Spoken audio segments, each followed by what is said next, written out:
ভাই ভবনে করেছেন।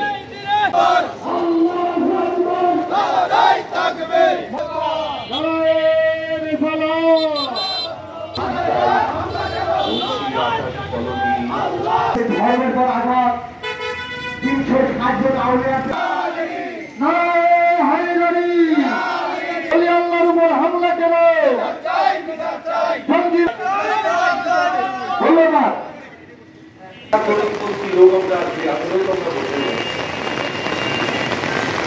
এই 360 জন আউলিয়া এরা ইসলাম যে প্রতিষ্ঠা করেছে এই বাংলাদেশে নয় আমাদের ইসলাম এই যারা আমাদের ইসলামের বিরুদ্ধে যারা এই সব প্রতিহত করতেছে, যারা এই বাধা গুলো ভাঙতেছে, এরা কি মুসলমান নয়?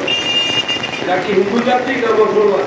তাই আমাদের নতুন যে সরকার হয়েছে এর কাছে আমাদের আগুন নিবেদন, এদের অতি শীঘ্র গ্রেফতার করে এদের চালানো। এরা কি কারো বাড়িটা হামলা করেছে? এদের কারো হাত লুট করে খেয়েছে? আমি বুঝতে পারছি না।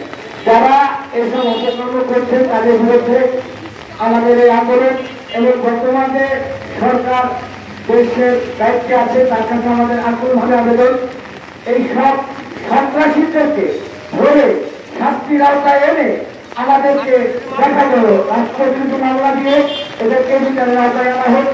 এটা আমাদের কোন দেশ? এটা তো আমাদের মুসলমান কান্ট্রি, এবং যে ব্যক্তিরা পৃথিবীর মধ্যে না আসলে আমরা আজ এই মুসলমান হতাম না। এবং তাদের মাজারগুলোকে ভাবে যারা ভাঙতেছে এরা কারা? এদের বিচার চাই, এদের বিচার চাই। আমরা এখন ইসলামের নীতি হলো নেতা, ইসলামের নেতা হলো আল্লাহ, সবচেয়ে কমান্ডার নবী আর সব আল্লাহ, তারাই হলো ইসলামের নেতা। আর যারা আমরা আছি আমরা সব সেই নগণ্য বান্দা, নবীর উম্মত হয়ে থাকতে চাই। আমরা এই জমিনে তাদের বিচার চাই।